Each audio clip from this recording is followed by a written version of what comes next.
ماشاء اللہ. اسلام میں عورت کو ہاؤس وائف نہیں کہا گیا، عورت کو کہا گیا ہے ملکۃ البیت، جس کا مطلب ہے گھر کی ملکہ. مرد اگر دین سیکھے تو دہلیز تک، اور عورت اگر دین سیکھے تو نسلوں تک.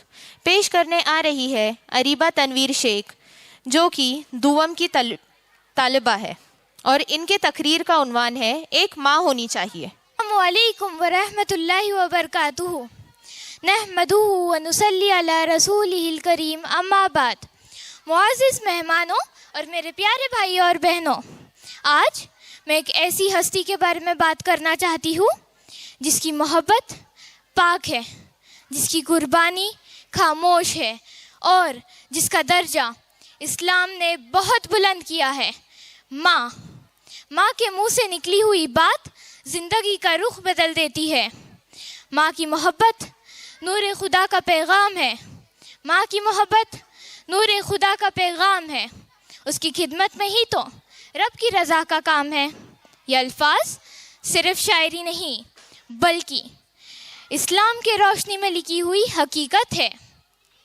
ہمارے پیارے نبی صلی اللہ علیہ وسلم نے ہمیں یہ تعلیم دی کہ اللہ کے بعد سب سے زیادہ حق صرف ماں کا ہوتا ہے. جب پوچھا گیا کہ سب سے زیادہ حسن سلوک کا حقدار کون ہے تو جواب بار بار آیا، ماں اور صرف ماں، اور پھر باپ. اس لیے کہا جاتا ہے ماں کے قدموں تلے جو جنت ہے چھپی، ماں کے قدموں تلے جو جنت ہے چھپی، اس کی خدمت سے ہی ملتی ہے رب کی خوشی. ماں کی محبت عام نہیں ہوتی، یہ اللہ کا نور ہوتی ہے. اور ماں کی خدمت کرنا صرف فرض نہیں بلکہ ایک عظیم عبادت ہے. ماں اپنی زندگی صبر کے ساتھ گزارتی ہے، خود تھک جاتی ہے پر شکوہ نہیں کرتی، ماں اپنی اولاد سے کبھی گلہ نہیں کرتی. جب موسیٰ علیہ السلام کے والدہ کا انتقال ہوا تو اللہ تعالیٰ سے بات کرنے کے لیے جا رہے تھے. اللہ تعالیٰ نے فرمایا کہ اب تم ہر قدم سنبھال کر رکھنا، کیونکہ اب تمہارے لیے دعا کے دروازے بند ہو چکے ہیں، دعا کرنے والی ماں نہیں رہی.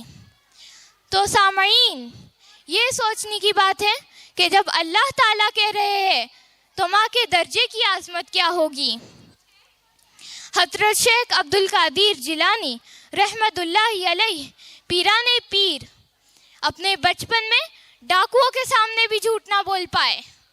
یہ کوئی وقتی نیکی نہیں تھی بلکہ یہ ماں کے گود میں دی گئی تربیت تھی، اور اسی سبق نے ان کو غوث اعظم بنا دیا. یہ کردار یوں ہی نہیں بنتے، ان کے پیچھے بھی وہی حقیقت ہوتی ہے، ماں. سامعین، ذرا ابھی کی مثال لے لیجئے. حرم کعبہ کے امام شیخ عبد الرحمن السدیس حافظ اللہ اپنے بچپن میں جب بھی کوئی شرارت کرتے تو ان کی ماں محبت اور دعا کے انداز میں کہتے، جا اللہ تجھے حرم کا امام بنائے. یہ جملہ ماں کے منہ سے نکلا، لیکن دعا بن کر آسمان تک جا پہنچا، اور آج وہی بچہ حرم کا امام بنا ہے. یہ بھی کوئی اتفاق نہ تھا، اس کے پیچھے بھی وہی حقیقت تھی، ماں. ہم کہتے ہیں ہمیں عالم چاہیے، ہمیں بہتر نسل چاہیے، ہمیں سب کی اصلاح کرنے والا چاہیے، مگر ہم بھول جاتے ہیں کہ ایسے لوگ صرف مدرسوں سے نہیں بنتے. اصل وجہ ماں کی گود ہوتی ہے. ماں کی گود ہی پہلا مدرسہ ہوتا ہے. ماں بے شک پڑھی لکھی نہ ہو، لیکن اس دنیا کی ہر ایک ضروری بات ہم ماں سے ہی سیکھتے ہیں. آج ہم سب یہ وعدہ کریں کہ ہم اپنی ماں سے نرمی سے بات کریں، ان کے جذبات کی عزت کریں اور ان کی خدمت کو اپنے کامیابی کا ذریعہ بنائیں. اپنی ماؤں سے محبت کرو، کیونکہ ایک ماں کی پریشانی دیکھ کر اللہ پاک نے صفا مروہ کو حج کا رکن بنا دیا۔ یا اللہ ہماری ماؤں کو صحت، عزت اور لمبی زندگی عطا فرمائے۔ اللہ انہیں جنت الفردوس میں اعلیٰ مقام عطا فرمائے، آمین۔ ماں سے بڑھ کر کوئی نام کیا ہوگا؟ ماں سے بڑھ کر کوئی نام کیا ہوگا؟